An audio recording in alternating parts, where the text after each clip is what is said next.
Look up at the night sky tonight. Those tiny points of light are not just stars. They are suns, massive nuclear furnaces, burning millions or even billions of miles away.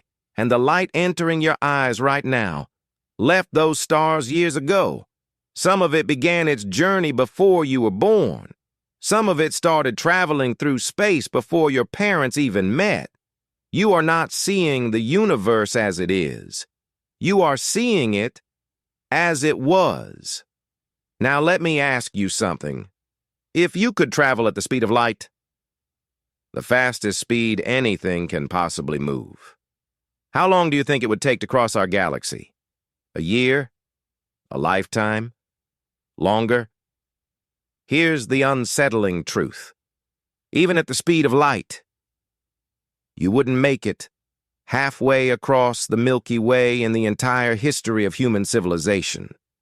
Not even close. And once you truly understand what a single light year really means, distance will stop being just a number. Time will stop feeling familiar. And the universe will never feel small again. Before we go any further, let me warn you, this is one of those ideas that once it clicks, you don't unlearn it. You don't go back.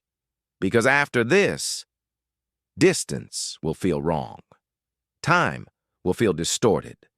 And the universe will feel far more alien than you expect. A light year sounds simple. It sounds like time. But it is distance. The distance light travels in 1 year. And light moves fast. About 300,000 kilometers every second. That speed is so extreme that nothing with mass can ever reach it. Not engines, not ships, not even theoretical machines. Light sets the ultimate limit. In 1 second, light can travel around the Earth more than 7 times. In 1 minute, it can reach the moon and come back. In 8 minutes, it reaches the sun.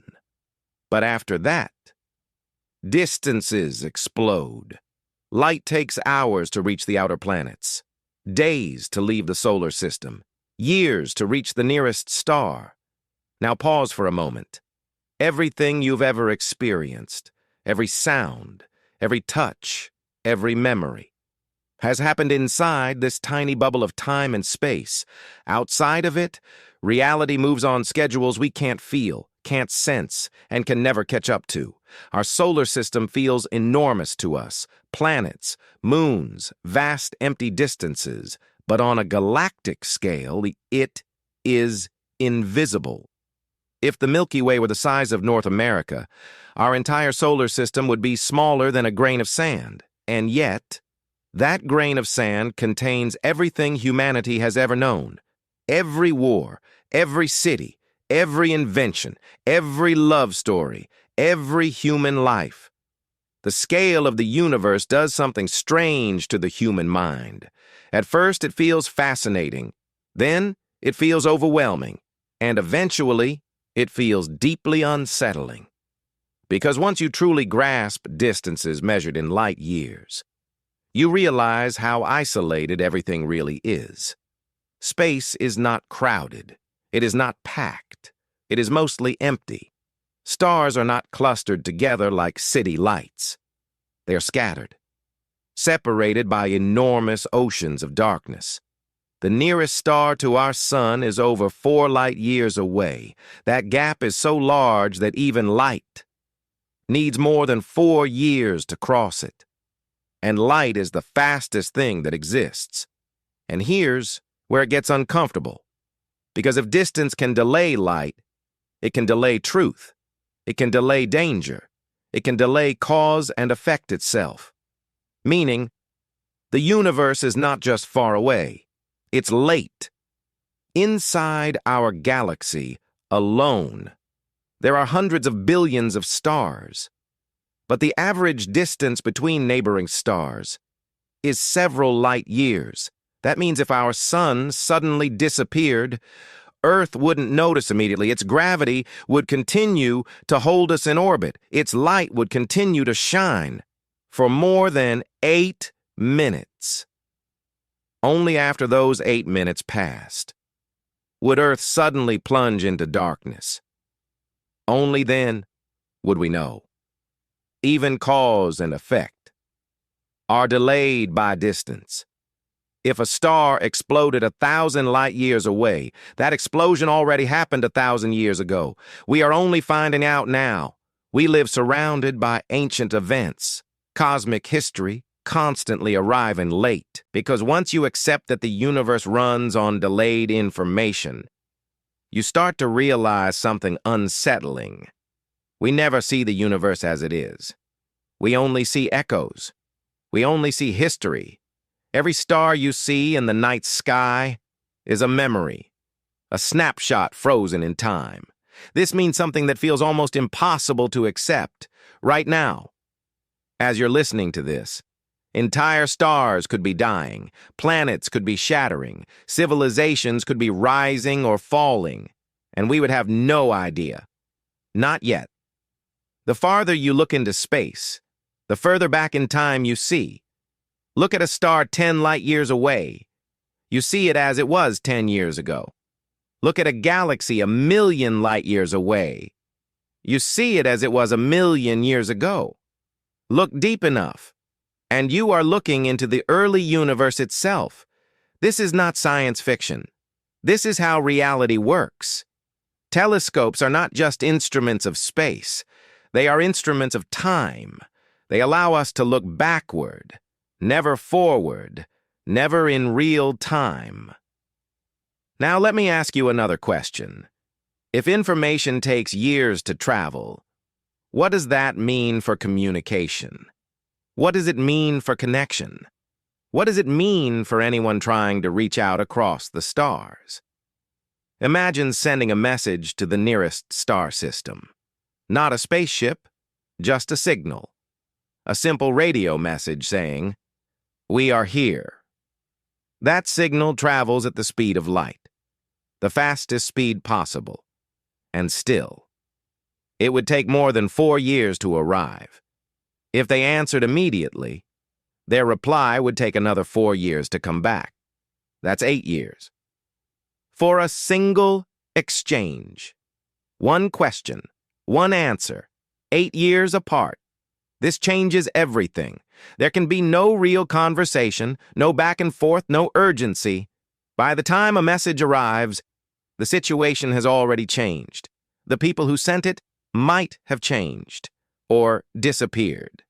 This is not just inconvenient. It's isolating. It means distance doesn't just separate space. It separates time. It separates generations. Think about Voyager 1. The most distant human-made object, still inside our galaxy, still incredibly close by cosmic standards. Its signals take over 20 hours to reach Earth.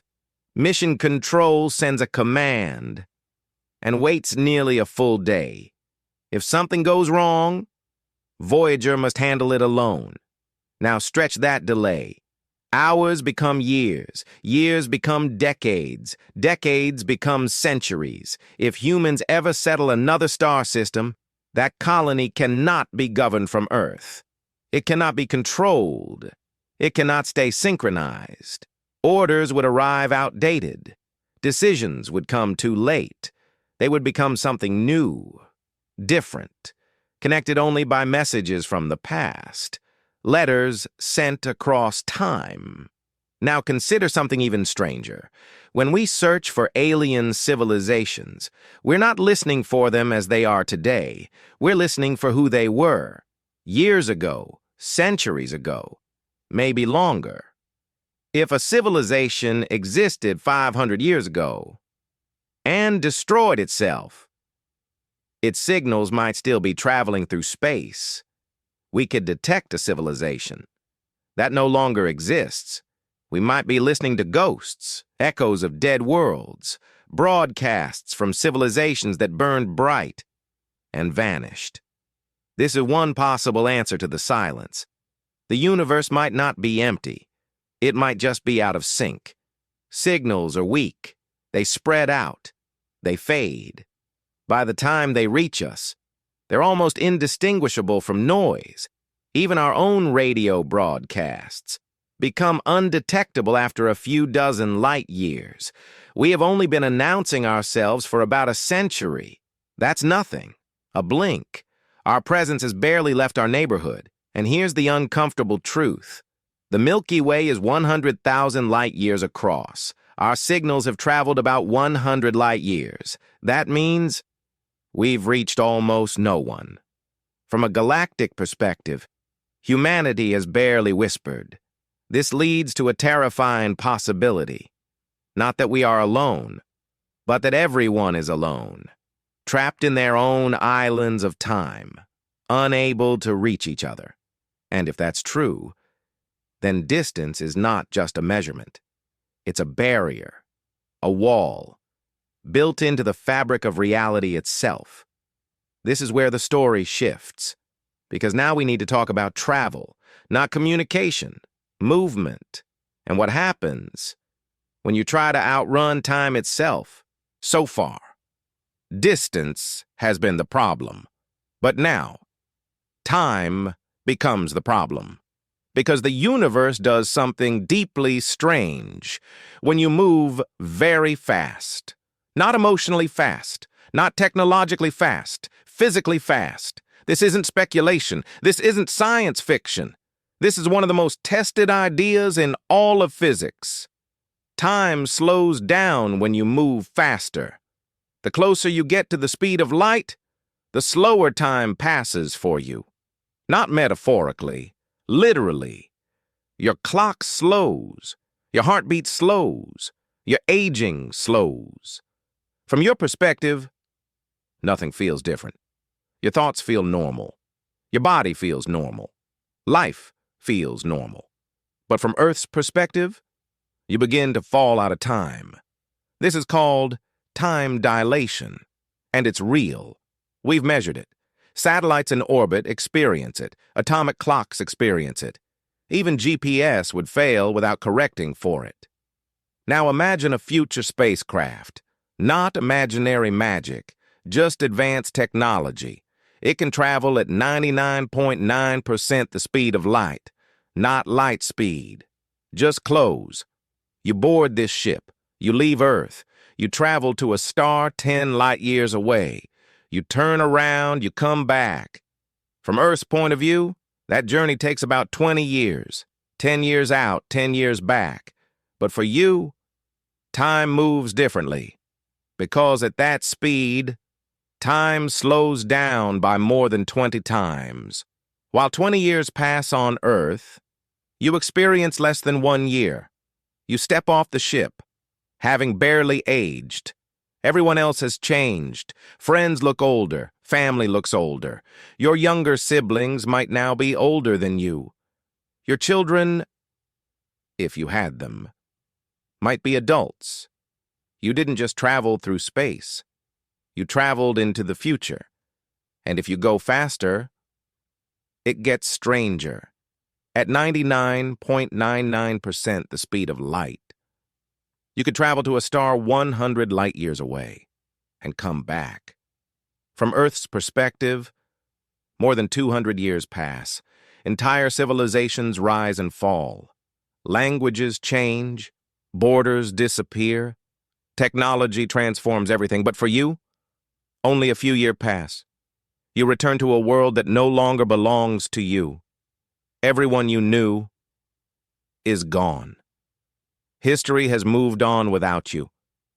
You are a relic, a time traveler stranded in the future. This isn't a loophole. It isn't cheating time. It's the cost of approaching light speed.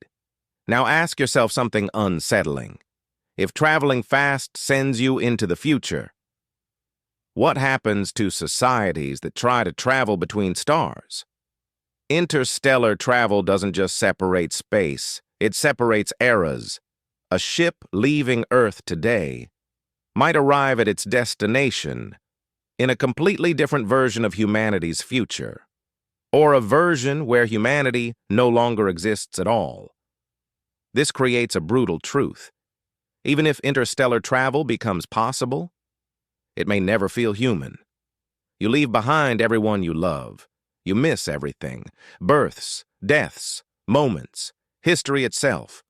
Traveling to the stars may mean choosing exile from your own time. And this leads to a terrifying realization. The speed of light doesn't just limit motion, it fragments civilization. Colonies drift, cultures diverge, shared identity dissolves, humanity stops being one story. It becomes many, disconnected, out of sync. This isn't pessimism, it's physics, which brings us to an even larger question. If space is this vast, if time fractures this badly, what does the universe look like as a whole? Because next, we're going to zoom out, far beyond stars, beyond galaxies, to the largest structure that exists. And when we do, we encounter a final limit, one we can never cross, no matter how fast we travel. Now let's zoom out, far beyond stars, far beyond galaxies, far beyond anything that feels familiar. Everything we've talked about so far, light years, delayed time, isolated civilizations, that's all happening inside a much larger structure, the universe itself. The universe is about 13.8 billion years old. That number is not a guess. It's measured, confirmed, refined. Light has been traveling since the beginning, for almost 14 billion years. So you might think the universe should be 14 billion light years across. But it isn't.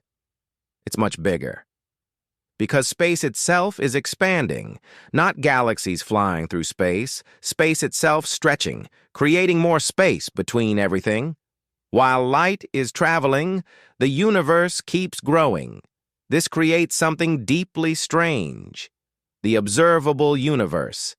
The observable universe is not the entire universe.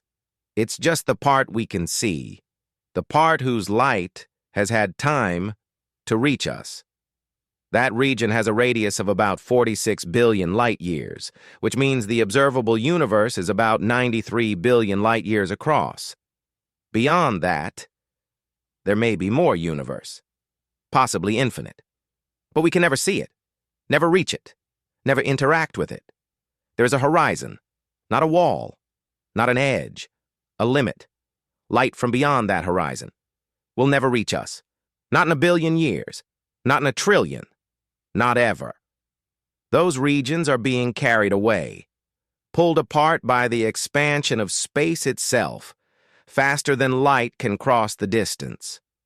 This doesn't break the laws of physics, because nothing is moving through space faster than light. Space itself is expanding. It's like trying to run up a moving walkway. That's accelerating away from you. You run at full speed, but the distance still increases. This means something profound. There are parts of the universe, forever beyond our reach, forever beyond our knowledge. No technology can change this. No engine, no breakthrough, no future discovery. The horizon is built into reality, inside this observable universe. There are roughly 2 trillion galaxies, each with billions or trillions of stars. The number of stars is estimated to be around 200 billion trillion, a number so large, it barely has meaning. And we know something else.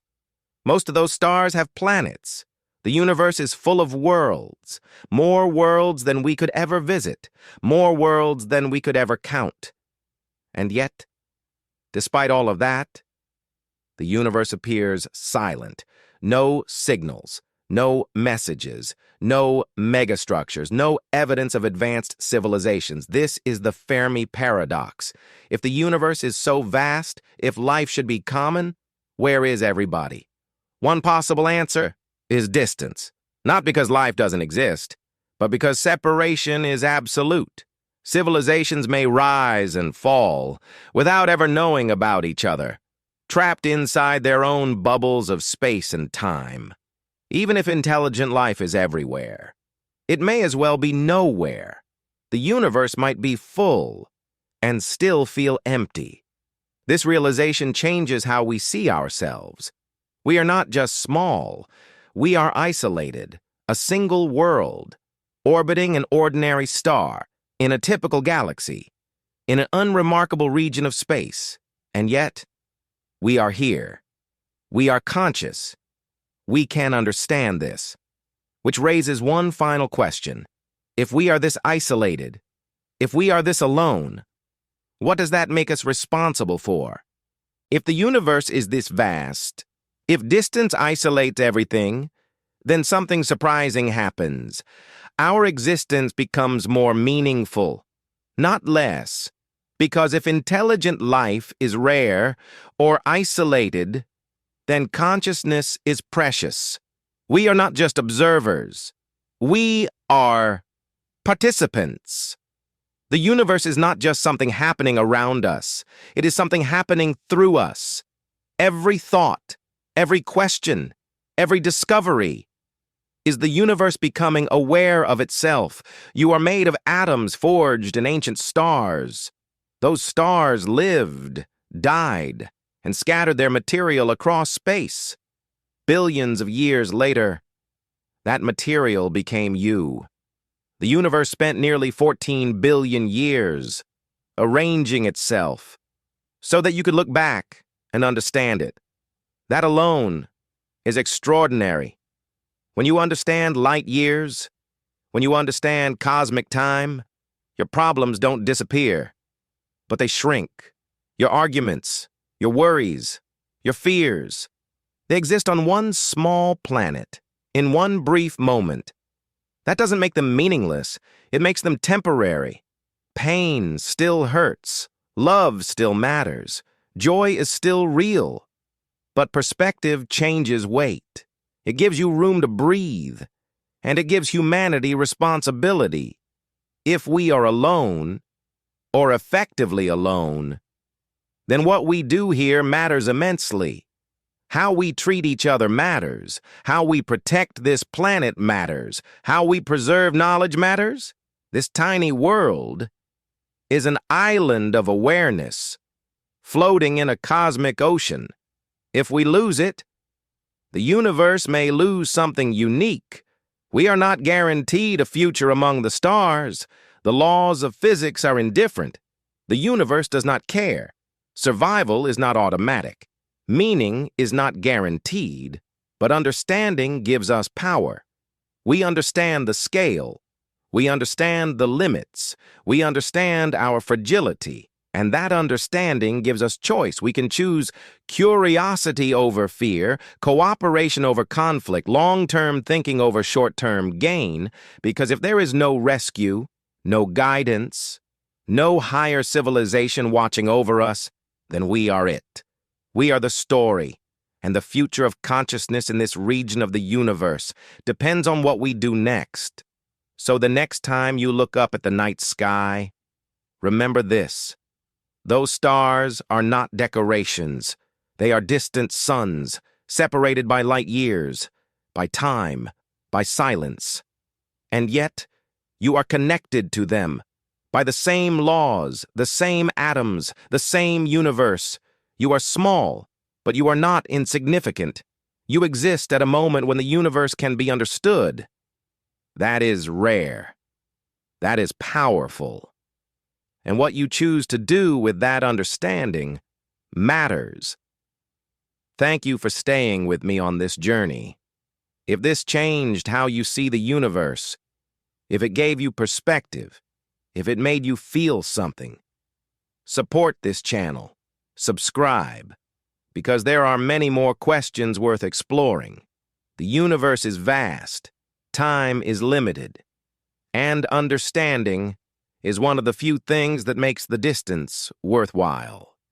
Good night, and may you never look at the stars the same way again.